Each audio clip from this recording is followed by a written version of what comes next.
So where does today's reshuffle leave the Conservative Party and wider politics? We brought together the Deputy Editor of the Conservative Home website, Henry Hill, and the former senior Whitehall civil servant, Jill Rutter. Henry, was Rishi Sunak right to sack Suella Braverman? I think he didn't have any choice by this point. It's one thing to have a senior member of the cabinet freelancing a bit. It's not ideal, but that's one thing. But the moment we found out that she had refused orders from Downing Street to make requested edits to her article for The Times, there was no way that he could keep her in cabinet without fatally undermining his authority, because for the last 2 weeks, first on rough sleeping and then on policing, we've seen Suella Braverman, the former Home Secretary, precipitate rows which have forced other cabinet ministers to have to repudiate her comments, which means that 2 weeks, which from the government's perspective could have been spent talking about Labour divisions over Gaza, have instead been spent talking about Tory divisions. So I think she had to go.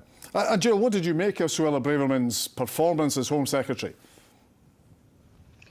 Well, she's clearly had a very distinctive interpretation of the role. She was clearly there with a mission to crack down, particularly on illegal migration.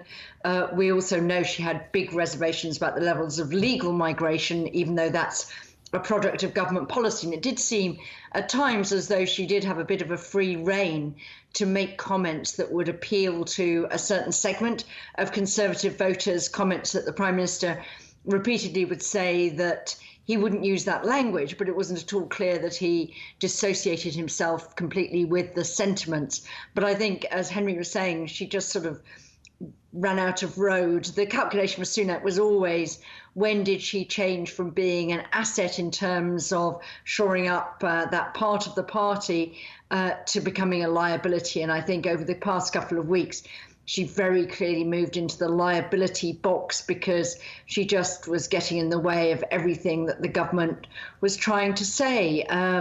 It's no good when you put minister after minister out on the broadcast round in the morning to make comments about what they want to talk about, and they just get completely hijacked by having to comment on Suella Braverman's latest utterances. And so, Jill, Suella Braverman is now gone. David Cameron is in. Nobody expected that. Does that signal a movement from Rishi Sunak? Well, it's quite interesting. He clearly decided, looking around the cabinet, that the person who had to take over from Suella Braverman was the Foreign Secretary. It's actually a really, really bad time to move your Foreign Secretary, particularly after you've only recently appointed a new Defence Secretary.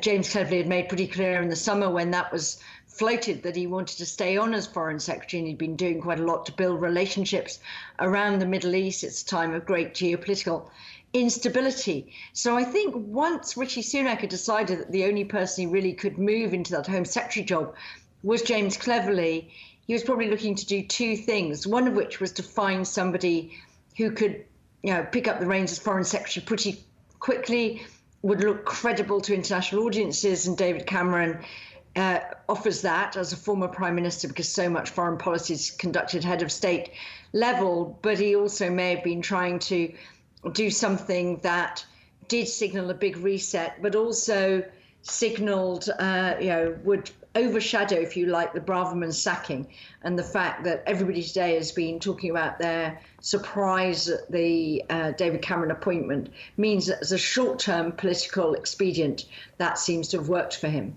Is that your reading of it, Henry? Is it possibly even, as some people are saying, a sign of weakness from the Prime Minister that he had to bring in a former Prime Minister?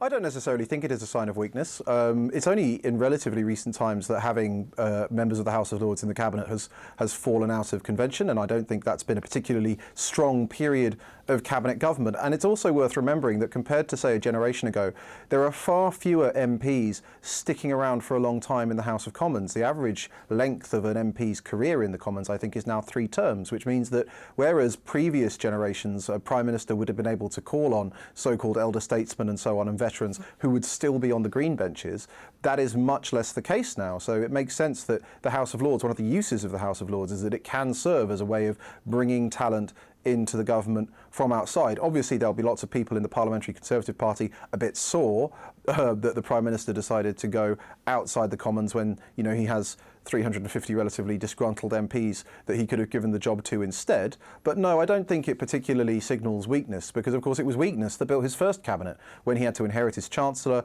he returned Suella Braverman to the Home Office as part of a deal to stop the Tory right causing trouble when he was trying to enter Downing Street. So no, you can say it's a good or a bad appointment, but I don't think weakness is one of the things it signals. Is actually, Henry, something more, a cabinet more in Rishi Sunak's own image? You say inherited from Liz Truss. Is this more what he might want? Yes, absolutely. It's obviously not ideal. The party is 20 points behind in the polls. You've got lots of Tory MPs saying they're going to stand down or resigning from government. But yeah, absolutely. I think this is more of a cabinet cast in Rishi Sunak's own image. There'll hopefully be fewer noises off. Suella Braverman's gone, but hopefully now, at least with a year to go until the general election, we will, at a bare minimum, have a cabinet that is agreed on the lines to take and is willing to sing from the same hymn sheet, because that's the only real chance he has of getting a message across. Because previously, as Jill was saying, what would happen is the government would have whatever was on its grid, and then it would just completely lose control of the news agenda time and time again. And Jill, David Cameron obviously was Prime Minister, but rather surprisingly, he's never actually run a department. Is that going to make any difference? I think the big shock for him will be to adjust to not being Prime Minister. As you said, he's only had one job in government, though he has worked in the Treasury as a special advisor and the Home Office. So he does have a bit of experience of being in a department, working for a minister who's just a cabinet member.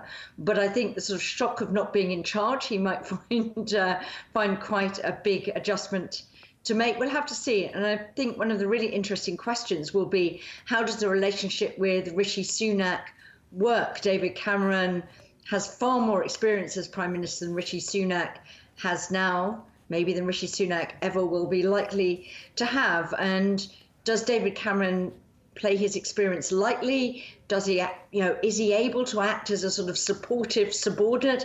He's made clear that there are individual decisions of Rishi Sunak he doesn't agree with, though he thinks in general he's a sort of, excellent, competent Prime Minister. So I think it'd be very interesting to see what role does David Cameron adopt. And Henry, finally, and briefly, if you will, this would appear to be a move towards the centre ground. How's the right of the party reacting to that? Well, elements of the right of the party are obviously very upset with Suella Braverman's departure. I think they should take a closer look at what she actually achieved in the Home Office, which was not very much. She was very good at saying some of the things that they wanted to hear, but not actually following it through, and she was in charge of that department. I think the really interesting thing for Rishi is, you're right, that's what the thrust of the overall reshuffle is that way, but then he's made a right-wing Red Waller the party chairman, who will have primary responsibility for the general election campaign. It's going to be very interesting to see how he squares that circle over the next 12 months. Henry, Jill, thank you both for joining us in Scotland tonight.